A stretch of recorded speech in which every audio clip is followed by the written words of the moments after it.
Welcome to This Explainer. You know, imagine for a second that you're stepping out into the field as an environmental scientist, right? But you're not just tasked with studying a single country. You're studying an entire self-contained world. That's exactly what we're going to explore today, the epic living laboratory of India's natural history. Now, we throw the word subcontinent around a lot, usually as a political or cultural term, but the actual geographical reality behind it, it's absolutely fascinating. A subcontinent isn't just a border drawn on a map, it's a geographic fortress. Because of its massive scale and intense isolation from the broader continent, it develops highly distinct climates, geology, and ultimately totally unique forms of life. It is completely hemmed in by some massive natural barriers. To the north, you have this formidable, towering wall of the Himalayas. And to the south, it's totally surrounded by the vast Indian Ocean. These profound physical barriers explain exactly why this landmass became, essentially, an evolutionary island. Everything trapped within these borders was left to brew in its own unique ecological cauldron, totally separated from the rest of Asia. But, okay, to really understand this laboratory, we got to travel back into deep time. Over 200 million years ago, the land beneath the modern-day Bengal tiger wasn't anywhere near Asia. No way. It was actually nestled way down in the high latitudes of the ancient southern supercontinent, Gondwana land, meaning modern India used to be neighbors with Antarctica and Madagascar. Mind-blowing, right? So how on earth did it get to Asia? Well, through one of the most violent geological journeys in Earth's history. It broke off and essentially sprinted northward. Around 60 to 68 million years ago, as it was drifting, it passed over a volcanic hotspot, unleashing these massive eruptions that formed the Deccan Traps. Finally, about 50 million years ago, it slammed right into the Eurasian plate. And that colossal slow-motion crash is what pushed up, and by the way is still pushing up, the Himalayan mountain range today.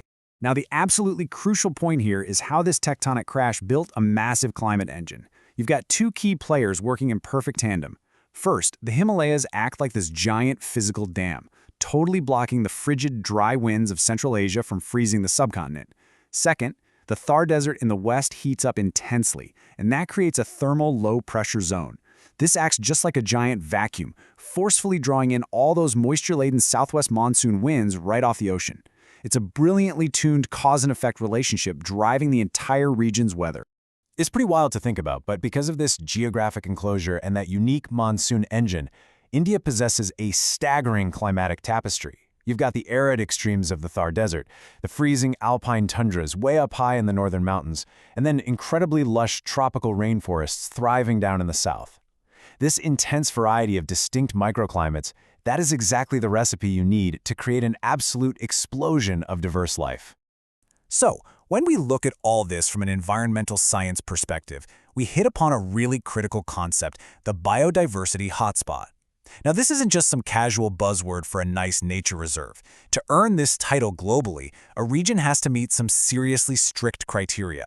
First off, it needs at least 1,500 endemic vascular plant species, meaning they evolved right there and exist absolutely nowhere else on Earth. But there's a second, much darker criterion. The region must have already lost at least 70% of its original habitat. 70%. Let that sink in for a second.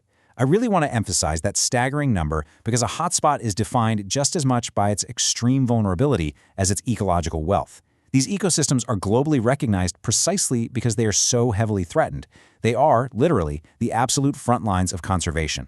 And India happens to be home to a couple of the most prominent hotspots in the world. Let's compare its two ecological crown jewels side by side just to see how completely different topographies foster entirely unique forms of life. On one hand, you have the Western Ghats. These are characterized by an older, grounded basaltic geology from those ancient volcanic lava flows running parallel to the western coast. On the other hand, you've got the Northeast Himalayas, featuring the highest, most awe-inspiring elevations on the subcontinent, rugged terrain, and a really rapid transition zone that spans from subtropical broadleaf right up to alpine forests. The sheer physical scale of the Western Ghats is just staggering. This mountain chain is essentially a 1,600-kilometer continuous wall running straight along the western edge of the Deccan Plateau. And because it stands right in the crosshairs of those heavy Arabian Sea monsoons we just talked about, it intercepts massive amounts of rainfall. This leads to incredibly dense, lush vegetation that just dominates the coastal mountains. Let me tell you, when you're doing fieldwork out there, the biological richness is overwhelming. We're talking over 4,000 distinct plant species. But it's not just plants. It is a vital sanctuary for 500 bird species and hundreds of endemic mammals, amphibians, and reptiles. There are specific frogs and lizards here that have evolved in these tiny, isolated valleys, and they exist absolutely nowhere else on the planet. Now, if we pack up and travel thousands of kilometers away to the northeast Himalayas, we find a totally different kind of rugged refuge, wedged high up in the eastern mountains. Because of the extreme elevations here, this is where you're going to find iconic, super elusive species. Think the snow leopard and the red panda, just hiding out among a dizzying variety of rare orchids and ancient rhododendron forests. The biological marvel of this region is honestly hard to overstate. There are over 10,000 plant species existing right here, and of those, more than 3,000 are completely endemic. The sheer concentration of biological richness, stacked vertically throughout these high-altitude transition zones, easily makes it one of the most critical ecological treasure troves on Earth. But, the reality in the field is pretty grim. These ancient ecosystems are facing relentless, human-driven pressures. It's this tough combination of deforestation, tearing through lower altitudes for timber and terraced farming, while urbanization pushes further into untouched areas, bringing heavy infrastructure like roads and hydroelectric dams with it. Higher up, overgrazing is rapidly eroding the delicate alpine meadows.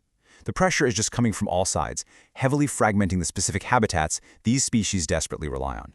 So what does this all mean? Why does this actually matter to you and me? Well, as this sums up perfectly, protecting these hotspots is vital for preserving India's natural heritage, sure, but it goes way beyond just saving rare animals. These forests provide absolutely essential ecosystem services. They regulate the water supply for entire regions, they moderate the local climate, and they provide direct, tangible resources for millions of people.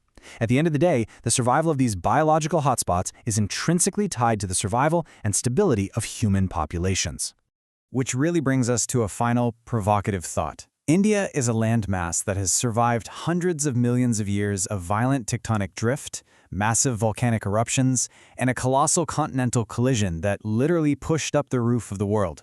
It has been this incredibly resilient, living laboratory. But as we look at the immense pressures we discussed today, can its unique, millions of years in the making biodiversity actually survive us? That is the next great chapter in India's deep time history, and the crazy part is, it's a chapter that we are writing right now. Thanks so much for joining me on this explainer. I really hope this sparks some curiosity, and I'll catch you in the next one.